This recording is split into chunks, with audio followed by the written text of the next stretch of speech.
Joel 12, 28. E depois disso, derramarei o meu espírito sobre todos os povos. Os seus filhos e as suas filhas profetizarão. Os velhos terão sonhos, os jovens terão visões. Até sobre os servos e as servas derramarei do meu espírito naqueles dias. O segundo texto está em Atos dos Apóstolos, capítulo 2, de 1 a 4. E diz assim a palavra de Deus: Chegando o dia de Pentecostes, estavam todos reunidos num só lugar. De repente veio do céu um som como de um vento muito forte e encheu toda a casa na qual estavam assentados. E viram o que parecia línguas de fogo, que se separaram e pousaram sobre cada um deles. Todos ficaram cheios do Espírito Santo e começaram a falar noutras línguas, conforme o Espírito os capacitava.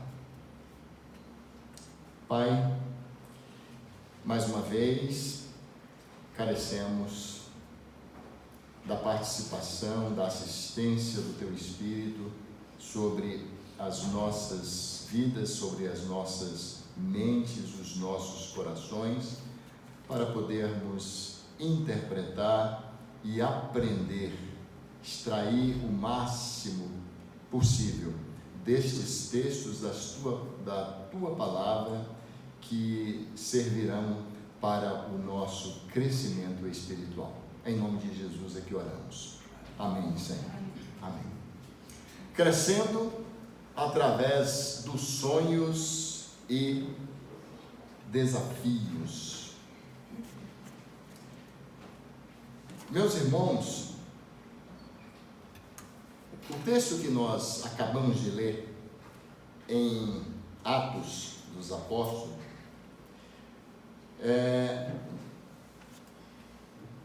ele fala a respeito da vinda do Espírito Santo sobre a igreja do Senhor Jesus, prevista lá em Joel, no capítulo 2, 28 e 29.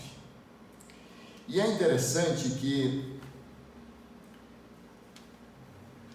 após a ascensão do Senhor Jesus Cristo foi crucificado, morreu, foi sepultado, ao terceiro dia ele ressuscitou, esteve ainda aqui na terra com os seus discípulos durante 40 dias, dando as últimas instruções para os seus discípulos. E naquele período, a orientação que Jesus Cristo dá para os seus discípulos é que eles não se ausentassem de Jerusalém até que do céu eles fossem revestidos pelo poder do Espírito Santo. E foi o que aconteceu. Os discípulos, eles ficaram em Jerusalém, desenvolvendo as suas atividades, e o texto nos dá o momento exato em que o Espírito Santo, ele vem e reveste todos aqueles que estavam ali. Portanto, a profecia de Joel, lida no primeiro texto, ela se cumpriu exatamente em Atos 2. Não tenhamos nenhuma dúvida a respeito disso, né? Ou seja, ela diz respeito à igreja do Senhor Jesus Cristo, que foi revestida ali pelo Espírito Santo de Deus. E ali a igreja, ela começa a crescer, e se nós tivéssemos tempo para ler mais alguns versículos, nós iríamos verificar de que em um determinado momento 3.000 é acrescida a igreja, em outro momento mais 5.000, e assim a igreja ela vai crescendo com o poder do Espírito Santo. E neste momento eu quero falar a respeito de crescimento. Não apenas o crescimento quantitativo, né? Como aconteceu ali na igreja no primeiro século, mas principalmente a respeito do crescimento espiritual da igreja. E nós sabemos que aquela igreja do primeiro século, revestida com o poder do Espírito Santo, ela cresceu, ela se desenvolveu, não é? Muito bem. É claro que o crescimento individual, o nosso crescimento individual e o crescimento da igreja do Senhor Jesus está vinculado a sonhos. Quem é a igreja? Sou eu, você, somos nós. Nós sonhamos, nós planejamos, nós estabelecemos metas para as nossas vidas. E a partir do momento em que nós sonhamos, estabelecemos metas e objetivos para as nossas vidas, automaticamente eu estou me projetando dentro da igreja, porque eu sou a igreja, nós somos a igreja do Senhor Jesus. E nós temos desafios, inúmeros desafios, como pessoas físicas que somos, e grandes desafios como igreja. Aqueles sonhos ideais que Deus colocou no coração de cada crente a fim de realizar, e o Senhor, Ele coloca sonhos em nossas vidas. Nós precisamos ter a sensibilidade de sentir o que o Senhor, o que o Espírito Santo que habita em nós, que nós somos o templo do Espírito Santo, o que Ele está nos direcionando, não é? Para fazer com as nossas vidas no plano espiritual, no plano celestial. E aí alguém poderia perguntar: o que é sonhar? O que é sonhar? O que é sonhar, irmãos?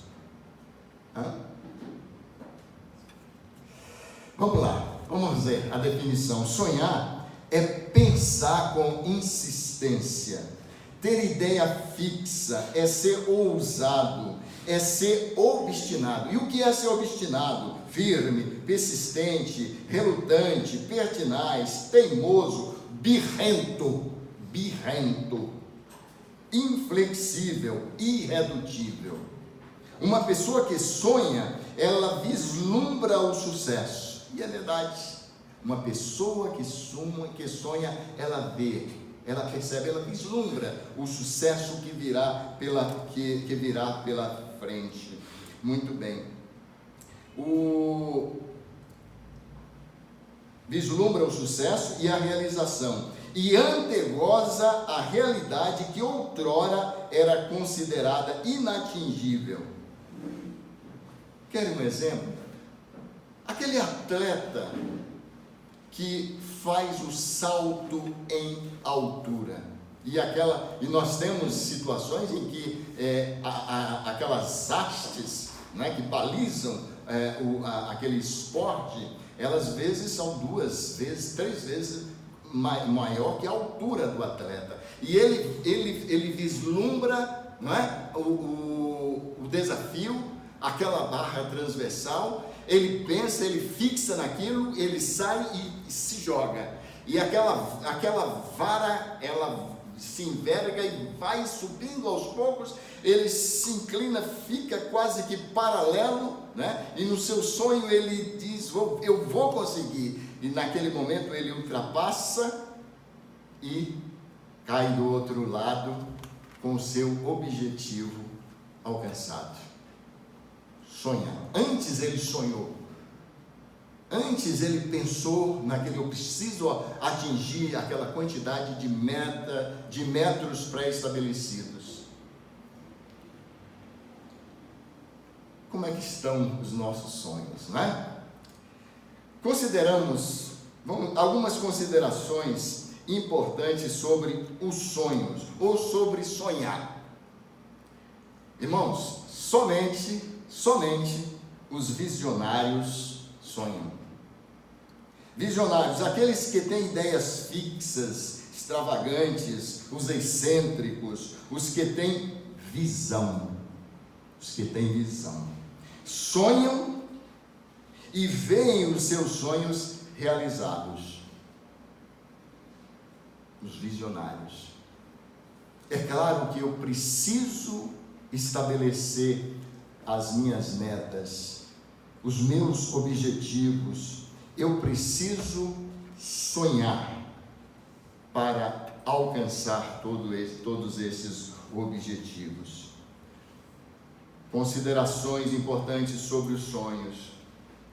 Quem pode sonhar? Os visionários.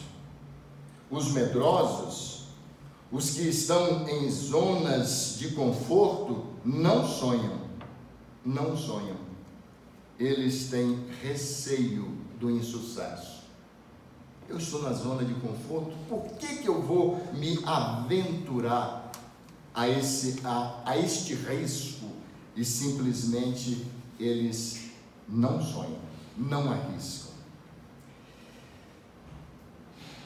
Adolescentes e jovens, nos dias de hoje, estão tendo problemas e dificuldades porque uma parcela considerável, não são todos, uma parcela considerável, estão tendo preguiça de pensar e não querem sonhar. Não querem sonhar. Sentem-se enfadados. Sabem por que isso está acontecendo? Eles são uma geração do botão, do clique, onde eu aperto e a coisa acontece. Não são somente os jovens e os adolescentes, nós temos muitas pessoas com idade avançada em condições de trabalho, em condições de produzir, em condições de sonhar e não fazem, porque se sentem cansados. Geração do botão, geração do clique.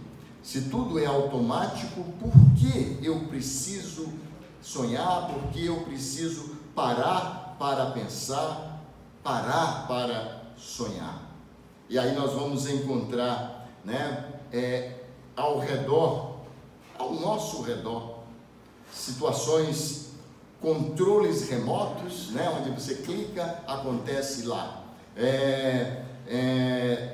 Televisão, videogames, caixas eletrônicos, onde você chega lá, coloca um cartão, E é interessante quando você vai a um banco 24 horas, a um caixa eletrônico com uma criança, ela fica deslumbrada, porque você coloca ali dentro, clica uma tecla e sai o dinheiro. E nós precisamos ter muito cuidado em explicar para os nossos filhos que quando isto acontece, o papai e a mamãe antes trabalhou. E aquele valor correspondente ao meu trabalho, ele está acreditado no banco, por isso ele sai com essa praticidade imensa, enorme. Precisamos ter esse cuidado, porque senão fica na cabeça da criança, nossa, que ele fica deslumbrado, que coisa maravilhosa.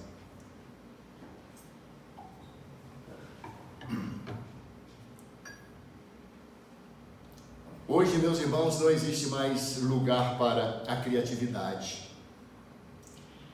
As nossas crianças, elas estão sendo tolhidas de serem criativas. Eu me lembro que quando eu tinha 5 anos de idade, olha, vai tempo, hein? 5 anos de idade, vai tempo nisso aí. Vai tempo. Eu fazia aquele carrinho que hoje nós conhecemos aí, patinetes na moda, né? Aquele carrinho colocava 2 rolimãs, uma rolimã na frente, 2 rolimãs atrás, em cima de uma tábua, colocava um guidão e saía. Eu fazia 5, 7, 8 anos, né, com a perna empurrando, não tinha motor, eu saía empurrando e descia aquela ladeira. Criatividade. Eu saía para comprar pão na mercearia, coisa de 250, 300 metros, puxando um carrinho de madeira que eu mesmo construía. Criatividade. Hoje isso já não acontece.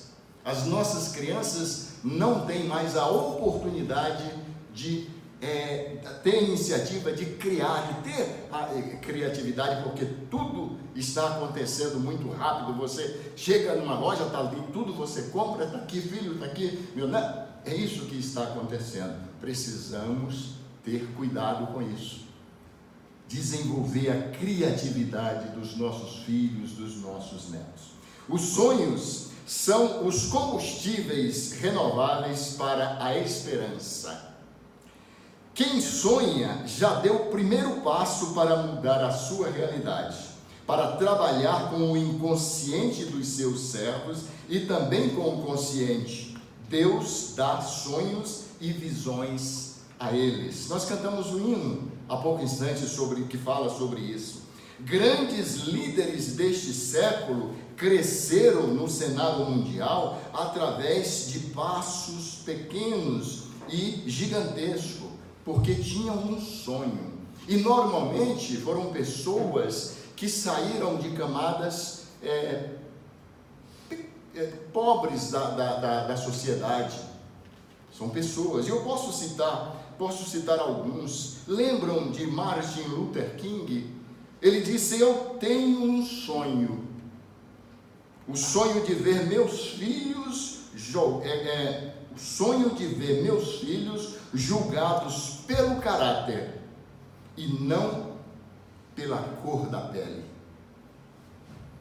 Nelson Mandela: a luta é minha vida. Como jovem estudante de direito, Mandela se envolveu na oposição ao regime apartheid, que negava aos negros, maioria da população, direitos políticos, sociais e econômicos. E nós sabemos do trabalho que o Nelson Mandela desenvolveu nessa área, porque ele tinha um sonho. Billy Graham, nascido em uma fazenda leiteira, tinha tudo para ser um peão, porém tornou-se no mais proeminente membro da Convenção Batista Sulista dos Estados Unidos e um dos maiores evangelistas que este planeta já conheceu. Billy Graham já pregou pessoalmente, quando vivo, para mais pessoas do que qualquer pregador da história ao redor do mundo. Um sonho. Nasceu numa fazenda. Barry C. Black, menino pobre, viveu sua infância no centro decadente de Baltimore, no estado de Maryland, Estados Unidos. Transformou-se em um almirante da Marinha Americana e no primeiro capelão evangélico afro-americano do Senado dos Estados Unidos da América. Aqui nós poderíamos citar muitas pessoas que tiveram um sonho. Joaquim Barbosa, ex-ministro do Superior Tribunal Federal. advogado, professor, jurista, magistrado brasileiro, foi presidente do Supremo durante alguns anos, homem de tremendo saber jurídico. Em 2013 foi eleito pela revista Time uma das 100 pessoas mais influentes do mundo e um dos homens mais respeitados no nosso país, devido à sua integridade moral. Tivemos a oportunidade de acompanhar o seu trabalho quando ainda era presidente do Supremo Tribunal, à frente da conhecida operação chamada Mensalão. Quem não se lembra do trabalho deste jurista, deste juiz, naquela ocasião? Menino pobre, ele é de origem pobre, nasceu no interior do estado de Minas Gerais, em uma cidade chamada Paracatu, primogênito de uma família de 8 filhos. O pai era pedreiro, a mãe dona de casa, passou a ser arrimo de família quando seus pais se separaram. Aos 16 anos de idade foi sozinho para Brasília, onde conseguiu um emprego em uma gráfica, terminou o 2º grau. Ele também teve um sonho e pôde chegar à presidência da maior corte do nosso país, que é o Supremo Tribunal Federal. Teve um sonho. Todas essas pessoas tiveram um sonho e partiram com obstinação para vê-lo tornar-se em uma realidade em suas vidas. Elas não tiveram medo dos desafios. É claro que em todos os sonhos surgirão desafios que nós precisamos superar. Simplesmente elas enfrentaram esses desafios. Se não sonharmos que progrediremos, nunca avançaremos. Se não enxergarmos além do concreto, né, e o real palpável, jamais superaremos a nossa mediocridade. Jamais. Se não sonharmos, olhando para as estrelas e para as altas nuvens, jamais sairemos do chão. Jamais. Elas não foram criadas ou ela não foi criada para viver arrastando-se na terra, as águias, né? Nós precisamos ter a visão de águias, ou seja, o caminho da águia, ela é sempre voando altaneira, nos pontos mais altos. Então, ela foi criada para viver não foi criada para viver arrastando-se nos vales da vida, nas depressões da terra. Deus as criou para as alturas. E aí nós podemos destacar 3 pontos importantes no comportamento das águias, que podem servir como exemplo para nós, no que se refere a sonharmos, a vislumbrarmos objetivos altos, grandes na nossa vida. A águia, ela voa alto. Ela tem vocação para as alturas e é a campeã dos voos altaneiros. Ela galga as alturas com suas possantes asas e voa com segurança e prodigiosa desenvoltura sobre o pico dos mais altos montes. Ela tem visão. A águia tem visão. Não é como o inhambu, e aqui alguns conhecem o inhambu, que vive levando tiros na asa, presa fácil dos caçadores, porque o inhambu, ela voa muito baixo, voa de uma touceira de capim para outra. Aqueles que são do interior aqui sabem do que eu estou falando. Há muitas pessoas que vivem também num plano muito inferior, voando baixo demais, sofrendo aqueles ataques de todos os lados, porque não saem da zona de perigo, vivem pisando em terreno minado, com os pés no território adversário. Por isso estão sempre feridas, machucadas, porque não alcança voo mais alto. Há há crentes que vivem arraigados, presos nas coisas do mundo, estão na igreja, mas não se libertam do mundo. São crentes que se conformam com o presente século. A sua atenção está mais voltada para os interesses pessoais. O que eu vou ganhar com isso?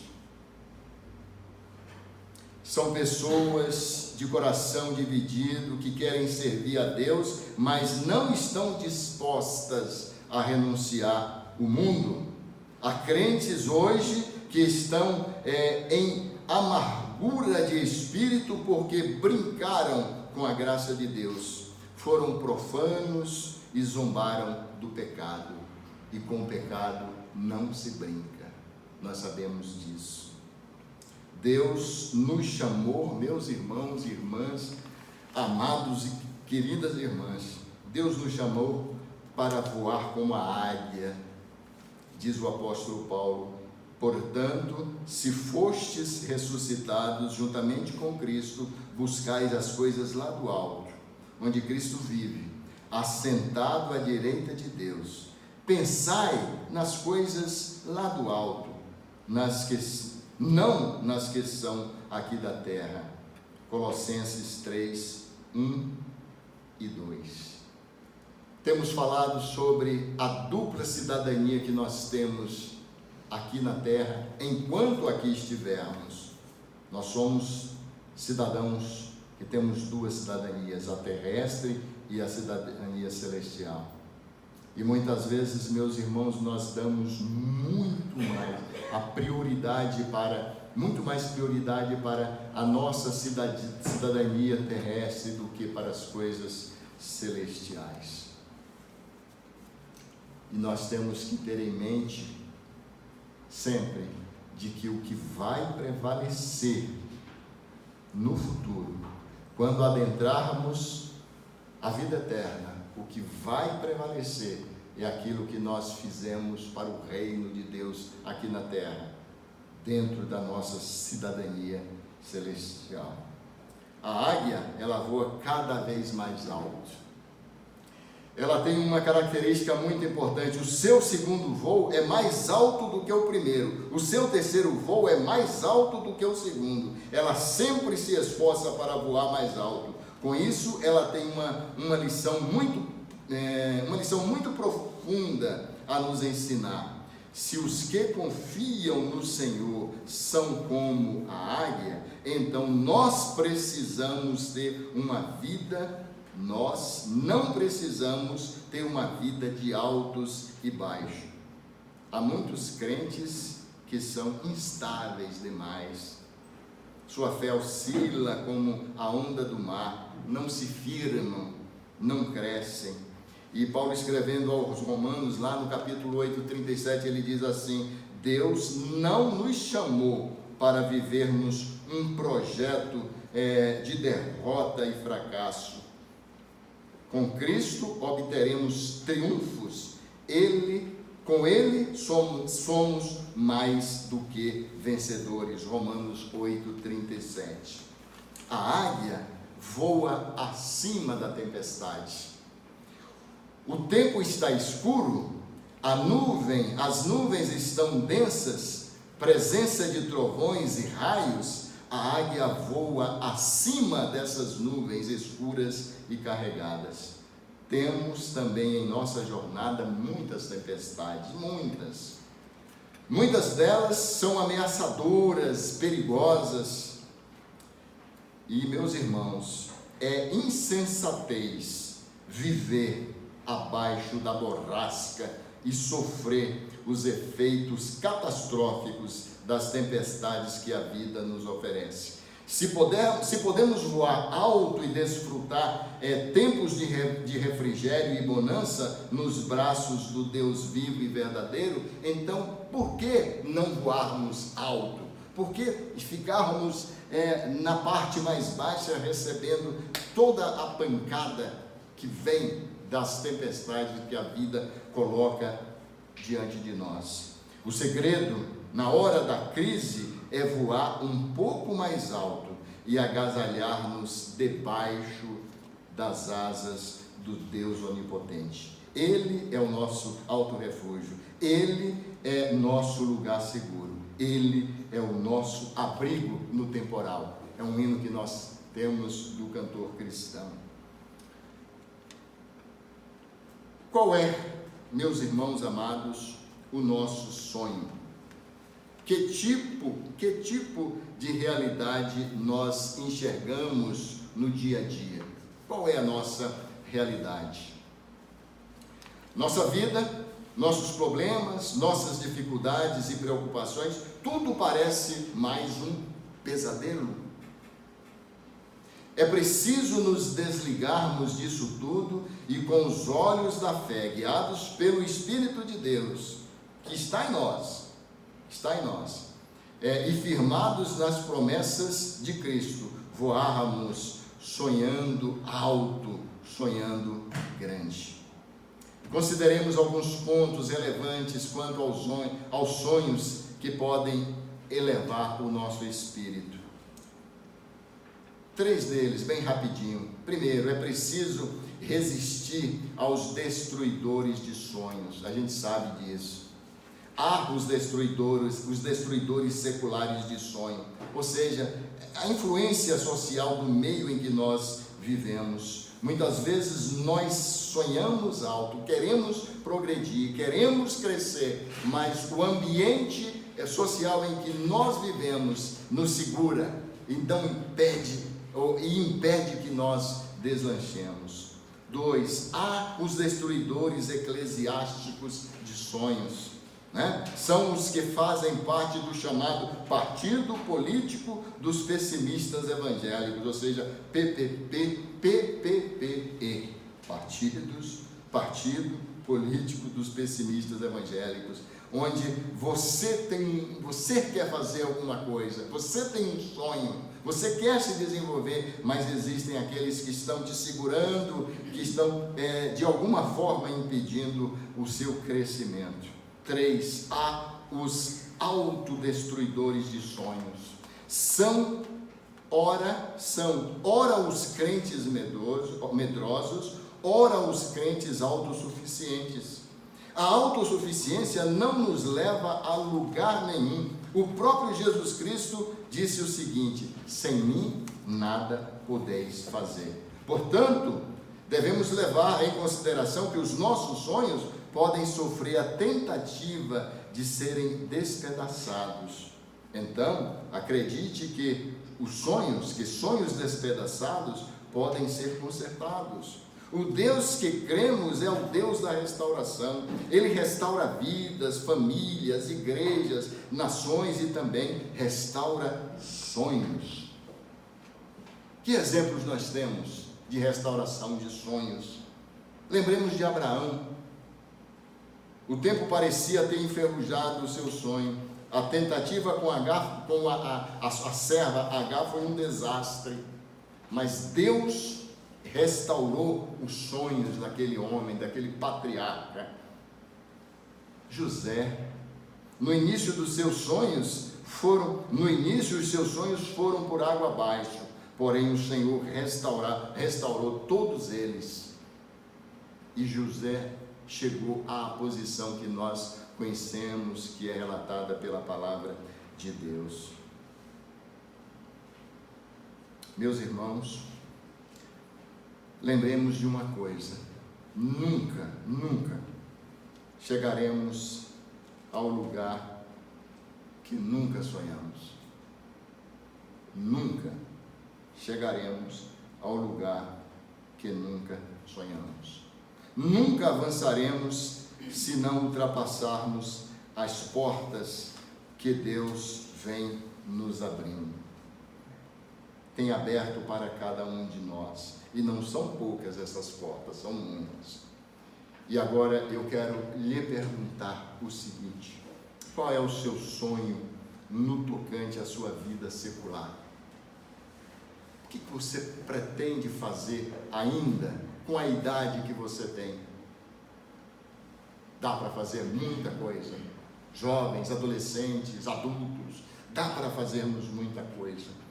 É só pedirmos ao Senhor que nos ajude, que nos dê visão, e a partir daí buscar o poder que vem do próprio Senhor. Qual é o sonho, o seu sonho no tocante à sua vida, qual é o seu sonho no tocante à sua vida espiritual? O que você está planejando? Nós sabemos que o que fazemos para o reino é o que nós vamos levar. Onde nós queremos chegar no campo religioso, no campo espiritual? Nós temos planos, nós temos metas para a nossa vida espiritual. Qual é o seu sonho no tocante ao reino de Deus? O que você pretende fazer daqui para frente, no sentido de que o reino de Deus seja acrescentado? Qual é o seu sonho, meu irmão e minha irmã, no que tange a sua igreja, a Igreja Batista Bandeirante? E nós estamos aí com grandes desafios, e o título da nossa mensagem é Crescendo através dos sonhos e desafios. Falamos há pouco, no domingo passado, lançamos a nossa campanha para finalizar as obras de construção do nosso templo. Grande desafio para nós. Uma igreja com 49 membros agora, e com um desafio enorme, imenso diante. Vamos temer a esse desafio? Não, não vamos, porque nós não estamos sozinhos. O Senhor está conosco. Sonhos e desafios da nossa igreja, atuais da nossa igreja: crescer qualitativamente e espiritualmente. Ser uma igreja viva para proclamar a glória do Senhor vivo. Ser uma igreja relevante no seio da comunidade em que nós estamos inseridos. Será que a nossa igreja é importante para a comunidade? Se nós sairmos daqui deste endereço, Rua Rui Barbosa 611, para um outro lugar aqui nesta capital, será que a comunidade que está no nosso entorno sentirá a falta da nossa igreja? Concluindo, meus irmãos, essa reflexão: sonho que se sonha só, sonho que se sonha só, é só um sonho que se sonha só. Vou repetir: sonho que se sonha só, é só um sonho que se sonha só. Mas sonho que se sonha junto é realidade. Se nós sonharmos juntos como igreja, com certeza nós vamos atingir o ponto mais alto onde nós precisamos chegar. Nós só precisamos nos unirmos. Precisamos nos unir, porque é a união que faz a força. Eu não posso querer me isolar e não cooperar, não colaborar, por qualquer razão que seja, porque se a igreja somos nós, eu faço parte dessa vitória, eu faço parte do esforço, eu preciso fazer parte deste grande esforço. Nunca estamos sozinhos nos nossos sonhos, porque o Senhor, Ele está sonhando junto conosco. Se cada um de nós aderir aos sonhos de Deus, teremos superado os desafios e tudo que for sonhado se transformará em realidade. Precisamos buscar o Senhor. A palavra de Deus diz que tudo é possível aquele que crê. Você crê nos seus sonhos? Você crê nos sonhos que a igreja tem? Nos objetivos que a igreja tem para alcançar? Portanto, vamos sonhar individualmente, vamos estabelecer os nossos objetivos como igreja, vamos estabelecer as metas para o ano que já está se aproximando. Nós estamos no dia 20 de outubro, estamos a 70 dias talvez do final do ano, né? Temos muito ainda o que fazer nesses 70 dias para fecharmos o ano de 2019, mas o do ano de 2020 vem aí com todos os seus desafios, e nós como igreja precisamos vencer esses desafios para conquistar os nossos sonhos. É claro, sempre contando com a ajuda e o apoio do nosso Deus. Sem Ele, nós não podemos fazer nada. Assim nos disse o Senhor Jesus. O que nos resta para alcançarmos os nossos sonhos pessoais e alcançarmos os objetivos e as metas da nossa igreja? Juntarmos, nos unirmos com a nossa visão em um ponto único, todo mundo convergindo as forças na mesma direção, e assim, com certeza, nós alcançaremos os nossos sonhos pessoais e os objetivos estabelecidos para a nossa igreja no final, já nos 70 dias finais deste ano que nos resta, e também próximo ano de 2020. Que o Senhor nos abençoe, que nos dê coragem, acima de tudo, e sabedoria para estarmos trabalhando juntos, visando a concepção desses objetivos estabelecidos pela igreja. Amém?